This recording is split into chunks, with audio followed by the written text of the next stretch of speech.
Приветствую вас, мои дорогие зрители! Сегодня мы вернемся в город со своей непростой, трагической и богатой военной историей. Город-порт Александра III. Проведя ночь в старинном доме, построенном еще при царе-батюшке, где сейчас находится почта, мы продолжим знакомиться с еще несколькими уникальными постройками, сохранившимися в том или ином виде на территории военного города. Сохранилось или нет первое здание почты, я, честно говоря, не знаю. Но зато сохранилось одно из зданий голубинной станции. Погостила? Вот от Свято-Никольского храма и пройдемся к бывшему зданию военной голубинной станции, построенной по указанию 1896 года царя Николая II.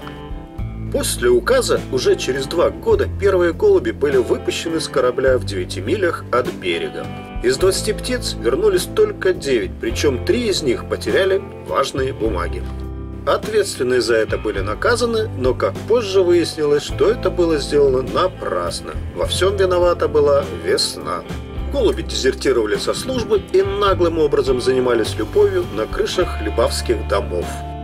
А в 1907 году от берегов Дании уже было выпущено 150 голубей, и, к удивлению многих, вернулись 137.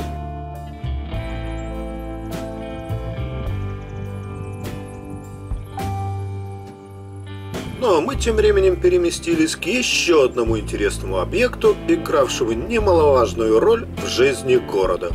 И это уникальный манеж для верховой езды, где до Первой мировой войны каждое воскресенье проходила демонстрация выездки кавалерийских лошадей и конные соревнования всадников.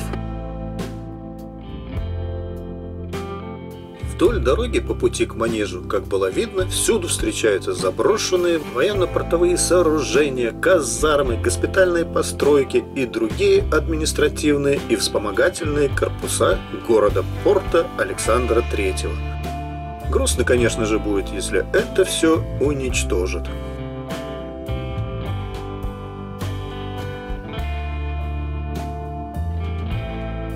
Манеж был построен в самом начале 20 века.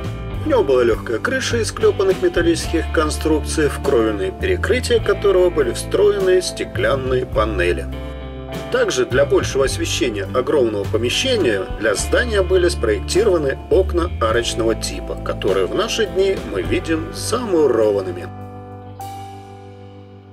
В рабочие дни помещение использовалось как для занятий физкультурой и гимнастикой, так и для военных упражнений, оттачивая мастерство маневров.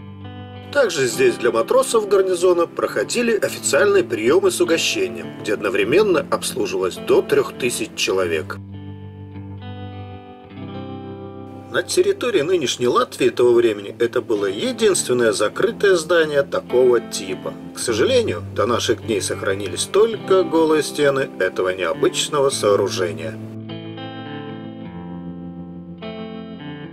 А у нас на очереди еще один значимый объект, который очень долгое время играл немаловажную роль в жизнеобеспечении военного города. Водонапорная башня, которая была построена в 1905 году в стиле псевдоготики и чем-то напоминает донжон. Даже зубцы наверху есть. Донжон с французского «господская башня», главная башня в европейских феодальных замках, которая обычно находилась внутри крепостных стен.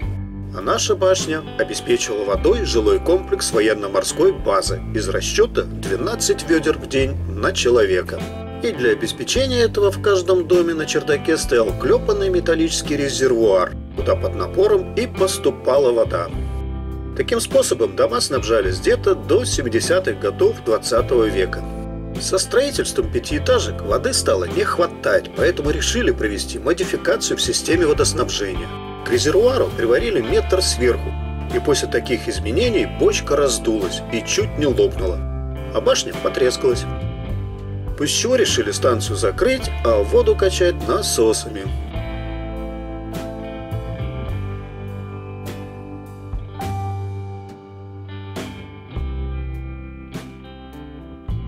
Продолжим наш экскурс.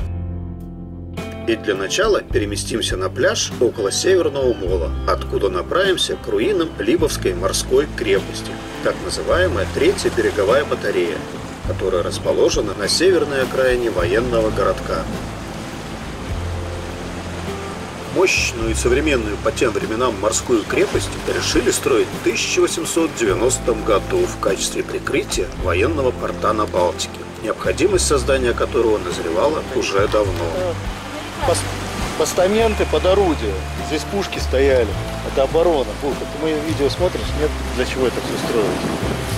И как произошла оборона? Никак. Однако судьба крепости сложилась трагично и в какой-то степени бездарная. Менее чем через 20 лет ее просто упразднили и ликвидировали. И это несмотря на колоссальные средства, потраченные на строительство. А само сооружение крепости было признано стратегической ошибкой. С чем я совсем не согласен. Что и доказали германские войска, которые сумели сделать ее базой германского флота и плацдармом для будущих десантных операций. Этот пример показывает необоснованное заявление историков об ошибочности выбора Александром III Либавы как место строительства военно-морской базы и крепости. Вот здесь стояли пушечки. Ликвидация крепости в 1908 году была проявлением слабости и недальновидности политики царя Николая II. Время безжалостно к этому месту. Там, где не смогли разрушить люди, постаралась природа скрыть следы былого величия духа и силы людей, самоотверженно верящих в святое дело, несмотря ни на что. Так или иначе, сегодня это впечатляющий и уникальный памятник архитектуры, а сам город-порт Александра III – район со своими особенностями и своеобразной аурой, тяжело переживший смутные 90-е. И хочется верить, что город-порт Александра III превращается в цельный туристический объект.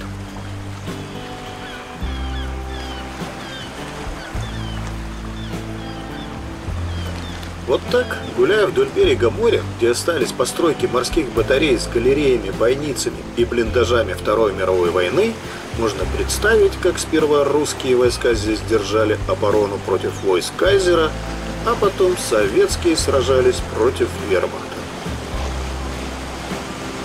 А великолепная природа, морской воздух, отсутствие людей и нетронутость этих мест только добавляют впечатлений. Не могу не упомянуть о Либовской опытной авиационной станции, как один из эпизодов истории порта и истории авиации. Потому что именно здесь и рождалась морская авиация России, здесь вся ее история, с которой связаны имена таких великих людей, как авиаконструктор Игорь Иванович Сикорский и капитан второго ранга, будущий адмирал Александр Васильевич Колчак, работавший над программой возрождения флота, который считал, что авиация должна стать уверенной оплотой флота в предстоящей войне. Здесь все очень впечатляюще. Эта система фортов и приморские укрепления, опоясывающие город, действительно уникальны в своем роде. В советское время Либовская военно-морская крепость стала советской военной базой. Поэтому с 1967 года в городе ликвидируется торговый порт, и город Лепая становится закрытым. Что происходит с фортами сейчас? Природа берет свое. Ветер и море с годами подтачивают былую мощь и разрушают старую крепость. Бетонные куски зданий отваливаются и падают в воду. Ну вот как-то так. Огромное спасибо за просмотр. Подписывайтесь на мой канал. Всем удачи. Пока-пока.